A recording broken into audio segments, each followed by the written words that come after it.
A dog comes at you, full speed, teeth out. You don't run, you don't even move. You just look at it, and it stops. That's not a story. That happens. It happens all the time, and it's not luck. And it's not because you were brave. Something on your face made a 90-pound animal change its mind halfway through a charge, and you have no idea what it was. Every animal out there reads faces. It has to. The ones that couldn't read a face aren't here anymore. So it read yours.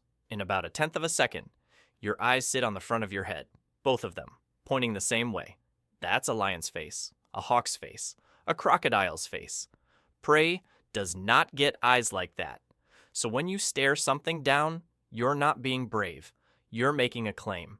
And the animal believes you. It knows exactly what you are. You're the only one who forgot. Start with the dog, because everybody gets the dog wrong. That dog was not out of control. It looks like rage. It isn't. A charge is a decision, and it's being remade the entire way in. Think about what an attack costs. Not to you, to the animal. A predator that gets hurt doesn't get a sick day. It doesn't get a hospital. A torn shoulder means it can't run, and if it can't run, it can't eat, and in about 10 days it's finished. A single bad fight can end an animal that was perfectly healthy that morning. So nothing out there attacks because it feels like it. Every single lunge is a bet. Is this worth what it might cost me? And most of the time the answer is no. A lion fails more hunts than it wins. Most of what a predator does all day is decide not to. That's the part nobody puts in the documentaries. The teeth get the camera. The maths is what keeps the animal alive. And the whole time it's running at you, it's still doing the sum. Then you turned around. 2 eyes. Front of the skull. Locked onto it, and the number changed. That's what stopped it. Not courage, arithmetic, but it still charged. It came at you first. So what did it think you were? Nature does not hide this. It writes it on the bone. You can pick up a skull from an animal you've never seen, never heard of, know nothing about, and tell me what it did for a living, just by looking at where the eye sockets are. Eyes on the sides of the head. That's a rabbit, a deer, a horse, a cow, a pigeon. Side eyes give you an enormous field of view. A rabbit can very nearly see behind itself without turning its head. It's a wraparound camera. It's built to catch the thing that's about to happen to it. Eyes on the front of the head, both facing the same direction, fields of view overlapping.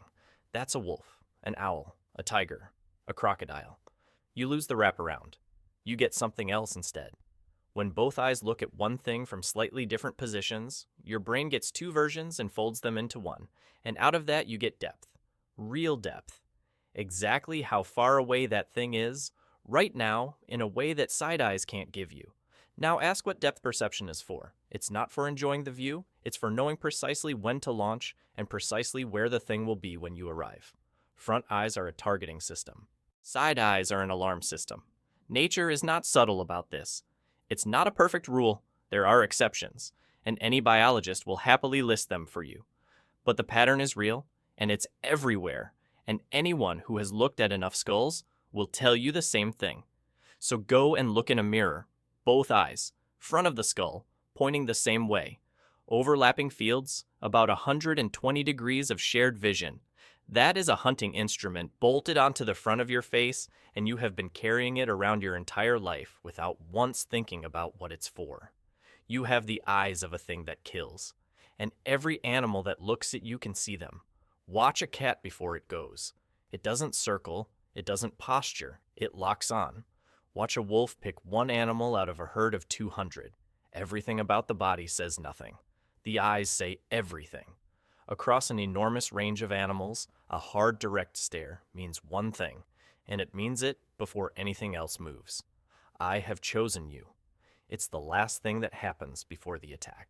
So it's the thing everything on the receiving end has learned to fear most. Now put yourself in the dog's head. Something is standing in front of it. 2 forward-facing eyes. Locked on, not moving, not looking away. The dog doesn't think, that's a human, humans are dangerous. It doesn't think at all. It just receives the oldest signal in the animal world, and the signal says, a predator has picked you. And so it stops. Not out of terror. It stops because the sum just came out different. It came in thinking it had found something soft. It's now looking at a thing that is looking back, which is beautiful, and it's also completely absurd. Because look at you. No claws. Your fingernails are decoration. They will do nothing to a dog. No fangs. Have you looked at your teeth?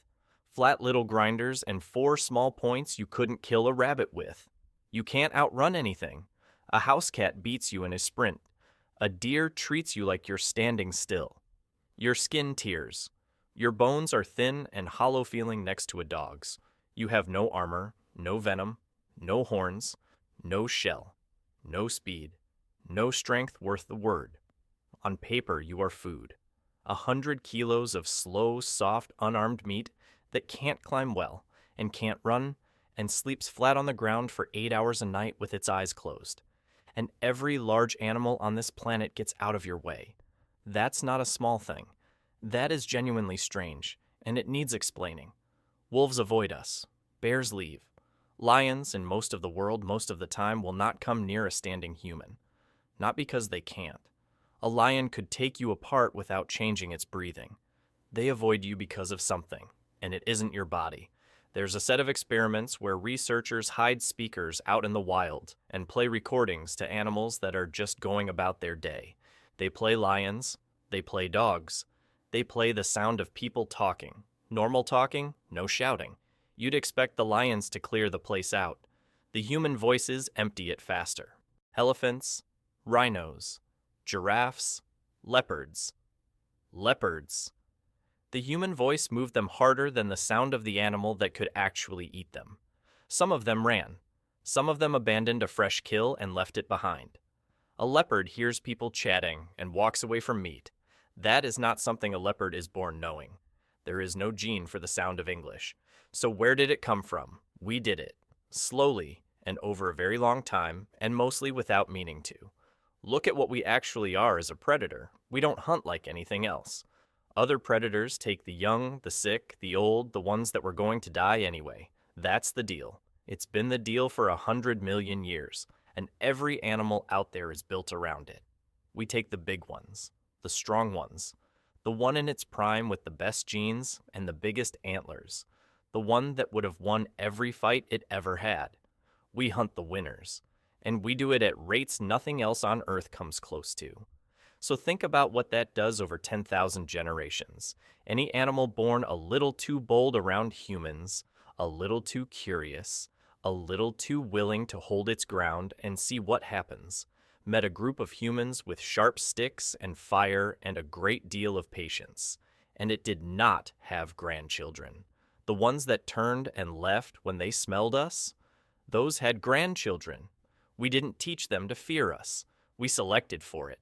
Every animal alive out there today is descended from the ones that got out of our way, and it is carrying that decision in its blood, and it has no idea why. Now, I want to be straight about this. How much of that is written into the genes and how much is learned from a terrified mother is a live argument, and researchers are still working it out. I'm giving you the shape, not the settled answer, but the shape holds.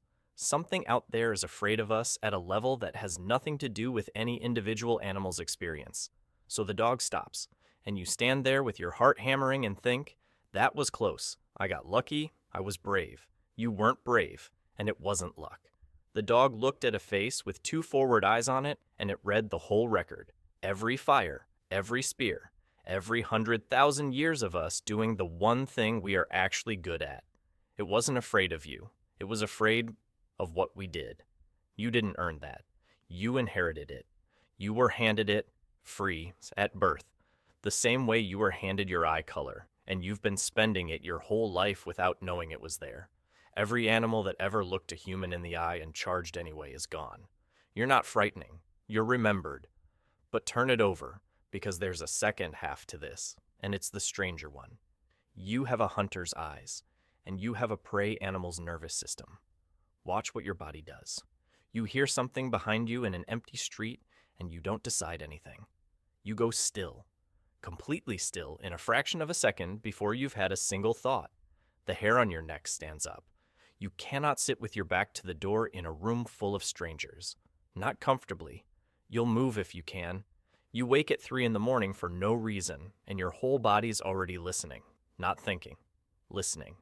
You are lying there in a locked house in a city with 60,000 people in it, running a scan for something in the grass, and you check under the bed.